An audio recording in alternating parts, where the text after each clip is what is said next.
దేవునికి స్తోత్రం.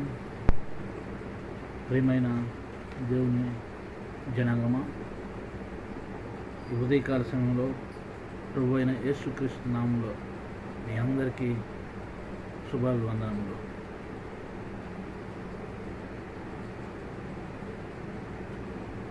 ఈ భయంకరమైన దినంలో దేవుడు తన మాటల చేత మనల్ని అనేక రకాలుగా హెచ్చరిస్తున్నాడు.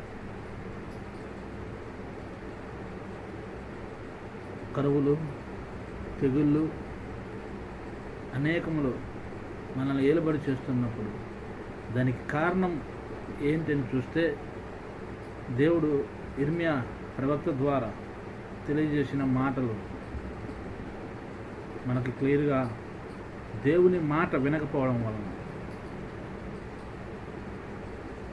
జనులు దేవుని మాట వినకపోవడం వలనే తెగుళ్ళు, కరువులు భూమిని ఏలుబడి చేస్తున్నాయని తేటతెల్లంగా తెలియజేయబడింది. అంతేకాకుండా ఇశ్రాయేలు ప్రజలు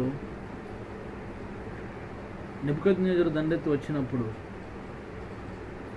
భయంతో పట్టణంలోనే దాక్కున్నారని, ఓవైపు కల్దీయులు దండెత్తి వచ్చినప్పుడు ఇంకోవైపు బబులోను రాజు అయిన నెబుకద్నెజరు దండెత్తి వచ్చాడు. ఈ రెండు సందర్భాల్లో ఇశ్రాయేలు ప్రజలు భయపడి లోపలే దాక్కున్నట్టు వాక్యం తెలియజేస్తుంది. అయితే దేవుడు వారితో చెప్పిన ఒక అమూల్యమైన మాట ఏంటంటే,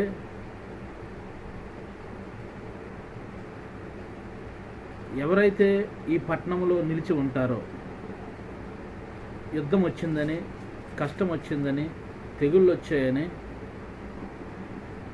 భయపడి పట్టణంలో ఉండిపోతారో, లేకపోతే అంతా సౌఖ్యంగా ఉంది, సుఖంగా ఉంది, లోకులందరూ వెళ్ళే మార్గంలో మేము కూడా వెళ్తే ఆనందంగా ఉంది అని చెప్పి సంతోషిస్తారో, వారికి కరువు వలనైనా, ఖడ్గము వలనైనా, కత్తి వలనైనా చచ్చిపోతారు అని దేవుడు హెచ్చరిస్తున్నాడు. అంటే ఈ లోకంలో సౌఖ్యాన్ని చూసుకొని దేవుని మాటను పక్కన పెట్టి లోకానికి అలవాటు పడిపోయి లోకాశలకు బానిసలుగా మారిపోయిన వారిని దేవుడు హెచ్చరిస్తున్న మాట ఏంటంటే, మీరు ఎంత సుఖంగా ఉందని లోకము వెళ్ళినట్లు వెళ్తే మీరు చివరికి తెగులు చేతనైనను, క్షామము చేతనైనను, కత్తి చేతనైనా చస్తారు. ఇలా కాకుండా బయట కల్దీలనే శ్రమలు ఉన్నాయి, శోధనలు ఉన్నాయి. వాటిని ధైర్యంతో ఎదుర్కొనగలిగితే, లోకాశను విడిచిపెడితే కష్టాలు వస్తాయి, లోకాన్ని విడిచి వెళ్తే కష్టాలు వస్తాయి, శ్రమలు వస్తాయి. ఆ శ్రమలకు భయపడి లోకంలోనే ఉండిపోతే తెగులు చేత చేస్తామని దేవుడు హెచ్చరిస్తున్నాడు. ధైర్యంతో బయటకు వెళితే శ్రమ వచ్చినా, రోగం వచ్చినా ఏదో ఒక రూపాన బ్రతుకుతావు.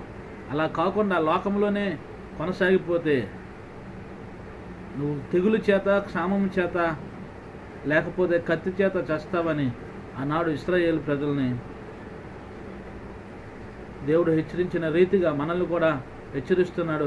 ఈ చివరి దినాల్లో ఈ మాటలు వింటున్న మనము ఒక్కసారి జ్ఞాపకం చేసుకుందాం. దేవుని ఎరిగిన బిడ్డలుగా, యేసును నిజరక్షణగా ఎరిగిన మనము ఎలా ఉన్నామనేది గుర్తుంచుకుంటే,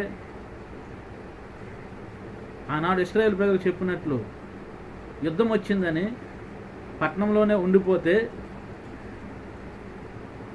నెబుకద్నెజరు కత్తివాత చేత లోపలికి ప్రవేశించి అందరినీ చంపేస్తాడని దేవుడు హెచ్చరించాడు.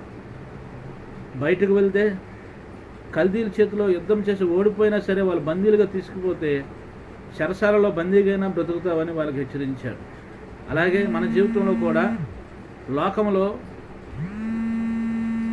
దేవుని పేరిట వెళ్తే కష్టం వస్తుందని, నష్టం వస్తుందని మనం లోకులందరూ వెళ్ళే సుఖమైన మార్గంలో వెళితే చివరకు దేవుని కోపముకు, దేవుని ఉగ్రతకు మనం బలైపోయి దేవుని ఉగ్రతను చవి చూడాల్సిన వారంగా ఉంటాం. ఇలాంటి తెగుళ్ళ చేత నశించిపోవలసి వస్తుంది. అలా కాకుండా లోకాన్ని ఎదిరించి, లోకంలో ఉండే ఆశలు ఎదిరించి,